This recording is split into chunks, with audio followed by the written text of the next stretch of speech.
My name's Owen Ward, and I'm an interpreter in the English language unit at DG Interpretation. In this video today, I would like to demystify the testing process for becoming a freelance interpreter, or an ACI, at the European institutions. The Interinstitutional Accreditation Test is a test which is jointly run by 3 of the interpreting services at the EU institutions: the Commission, the Parliament and the Court of Justice. If a candidate passes this test, they will be placed on a joint list and will be able to be recruited as a freelancer for these institutions. This may seem very daunting. The standards are very high and you will be expected to be able to interpret right from day one. I'll take you through the testing process step by step. We'll start with your application, then move on to the preselection test, and then talk about the accreditation test itself. So what is the sequence of the test? What does the room look like? And then later on, we'll have a chance to pick the brains of some experienced commission interpreters who have many years of experience of working on panels. We're going to look at what a successful candidate does and doesn't do. And then later on, we'll also see a simulation of a freelance test, followed by the subsequent jury deliberations. So let's get started. The first thing you need to do is to apply for the freelance test, and you can do so on the website which is shown on the screen. If you're watching this video on YouTube, you can also find it in the video description. This website contains a whole host of very useful information for candidates. But you also need to make sure that you fulfill all the eligibility requirements listed on the website. Once your application has been received, it will then be sent on to the screening committee. If the screening committee accepts your application, you will then move on to the next step, which is the pre-selection test, the PST. This test is carried out entirely online and consists of one 10 to 12 minute speech, which you will interpret into your A language. The PST only tests simultaneous interpreting, so you should make this the focus of your practice in the run-up to the test. Shortly before the PST, you'll be informed of which language you'll be interpreting from. And once again, you should make this the focus of your practice. Pre-selection speeches are similar to the ones that you find on the speech repository, and they have the usual challenges: proper names, lists, figures. So you should practice with these quite dense but very structured speeches in the run-up to the test. The speeches may also include some references to EU policy, so it's a good idea to keep an eye on what's happening in the institutions.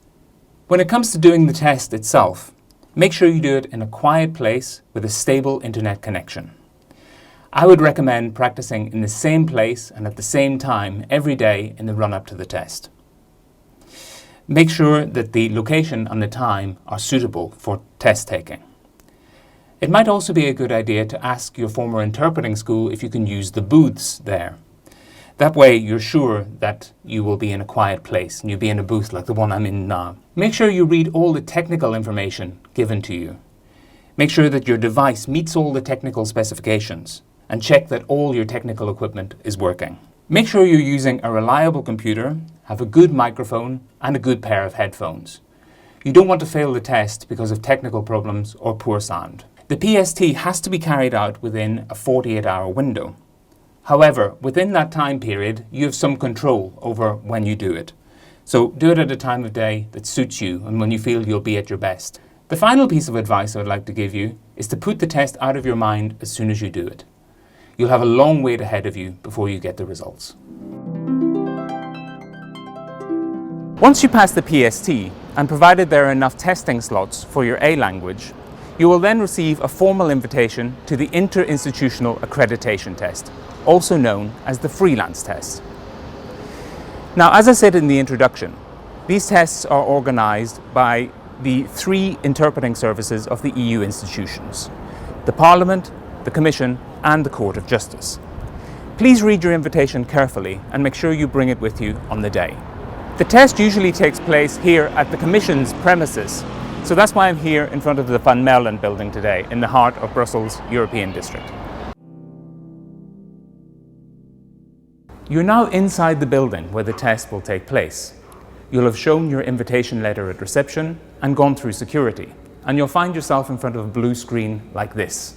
This screen will show you where the test will take place. Now, the room number itself might not mean much to you. We're in a large, complex building.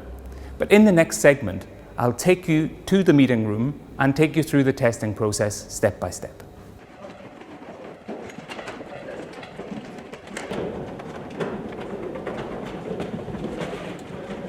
You're now in the waiting area with the Lisbon tram behind you.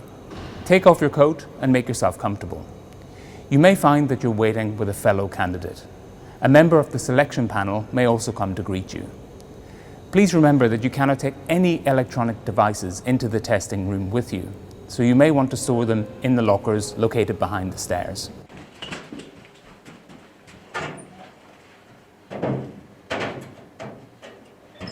Once the selection panel is ready for you, they'll ask you to come into the room. You'll most likely be tested in a room like this one. When you enter, you'll be asked to sit in a designated seat. Don't forget to bring a notepad, some pens and pencils, and a bottle of water with you. You can fill your water bottle in the atrium. You will also have a microphone in front of you. Don't forget to switch it on every time you want to speak. And you'll be provided with some headphones, but of course you can bring your own. The selection panel will be sitting opposite you.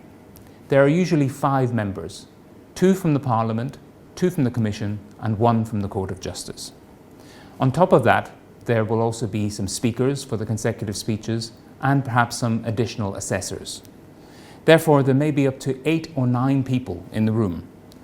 This might all seem quite daunting at the beginning, but they'll all introduce themselves and explain the process to you. The test will start when the chairperson introduces him or herself and the other members of the selection panel. After these introductory remarks, you will then be asked to introduce yourself. You might want to think about this in advance, to think about what you're going to say, if you're going to speak about your training, your experience, what languages you have, and of course, don't forget to switch on the microphone. You will start with a consecutive test. It's important to note that you don't get to choose which order you do the test in. You don't get to choose which language is first. The consecutive test will be carried out with a live speaker, someone who'll be in the room making the speech. At the end of the speech, you'll be allowed to ask the speaker 1 or 2 questions in their language. It's important that you don't get distracted by what the selection panel is doing. They will be making notes during the speech in order to keep track of your performance. You may also notice that 1 member of the panel leaves the room during the original speech. They will be the pure customer. They won't have listened to the original, so will be reliant on your interpretation. After the first consecutive test, you will then move on to the first simultaneous test. For the simultaneous test, you will have a recorded speech which will be projected onto a screen. You will sit in a booth like this one. You will have a console and headphones, but you will have to make sure that you provide your own notepad, pens, pencils, and of course your trusty bottle of water. Before the test, there will be a brief sound check. You want to make sure that you can hear the video, and the selection panel also wants to make sure that they can hear you. You will receive the topic of the first speech in advance and will have a few minutes to do some research on the computer provided in the booth. Just like with the consecutive test, there will be a pure customer. This will be someone in the room who will listen to you directly without listening to the original. Perhaps the most important thing to remember is that you need to communicate with the selection panel. They are your audience. Just like with the consecutive test, you need to make sure that you look up, make eye contact, and communicate. The people in the room are your audience. Speak to them. After each component of the test, you'll be asked to leave the room so that the jury can deliberate. Don't read anything into the length of the deliberations. A long deliberation isn't necessarily a bad thing, nor is it necessarily a good thing. So put that out of your mind. Each component of the test is eliminatory, but you will have the opportunity to do at least 1 consecutive and 1 simultaneous in your first language before a decision is made on whether to proceed with the second language. If you pass all your tests, well, congratulations. You'll be given some feedback by the selection panel, and further down the line, you'll be contacted for some administrative information. However, it can happen, and it's happened to many of us, that you fail the test. Of course, you'll be disappointed, but it's important not to lose hope. Many very good interpreters fail the accreditation test first time around.